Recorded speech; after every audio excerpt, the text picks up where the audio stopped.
Perkenalkan, saya Daniel Latvinto Didi.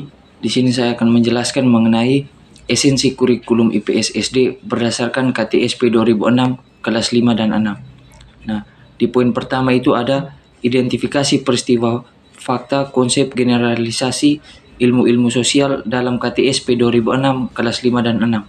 Nah, dalam kurikulum KTSP 2006 menegaskan bahwa melalui mata pelajaran IPS, peserta didik diarahkan untuk menjadi warga negara Indonesia yang demokratis dan bertanggung jawab, serta warga dunia yang cinta damai, serta mengkaji seperangkat peristiwa, fakta, konsep, generalisasi nilai, sikap, kemampuan analisis, dan keterampilan intelektual personal yang berkaitan dengan isu sosial.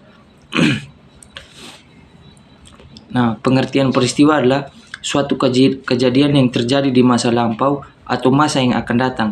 Sebuah peristiwa dibangun dari fakta-fakta yang saling berkaitan, yang hasilnya bisa berupa peristiwa positif maupun negatif. Nah, keterkaitan peristiwa dan fakta yang terjadi dalam kehidupan sehari-hari dalam pembelajaran IPS adalah karena salah satu tujuan pembelajaran IPS di SD menghasilkan siswa yang percaya diri dalam melakukan perannya sebagai makhluk sosial dalam masyarakat.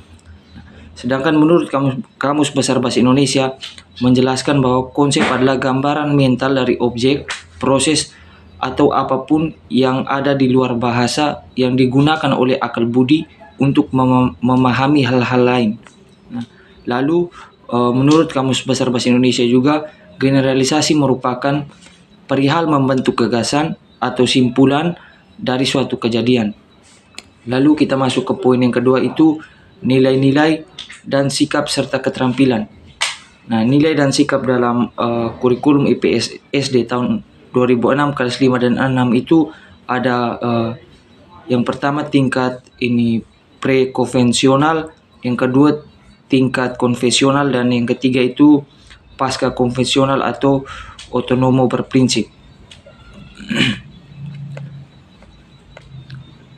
Lalu masuk di poin kedua itu keterampilan intelektual, personal, dan sosial dalam kurikulum IPS SD tahun 2006 di kelas 5 dan 6. Nah, yang pertama itu ada keterampilan intelektual atau kemampuan analisis, keterampilan berpikir. Lalu yang kedua ada keterampilan personal, yang ketiga keterampilan sosial. Nah, keterampilan sosial. Lalu masuk di poin yang ketiga itu ada contoh keterkaitan antara peristiwa, fakta, konsep, generalisasi, nilai sikap, dan keterampilan.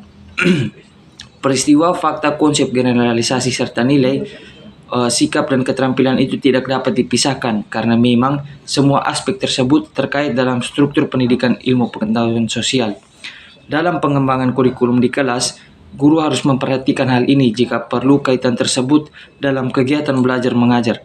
Maka proses belajar mengajar yang kita kelola akan menjadi verbalistik. Sasaran tujuan pencapaian hasil belajar akan terhenti pada aspek pengetahuan saja, dan hal itu bukan tujuan IPS. Pengembangan kurikulum yang melaksanakan prinsip tersebut di atas selanjutnya akan terlihat dari kegiatan belajar mengajar di kelas. Dalam praktek KBM lah, sesungguhnya kenyataan adanya keterkaitan antara fakta, konsep, generalisasi, nilai sikap, dan keterampilan itu akan tampak.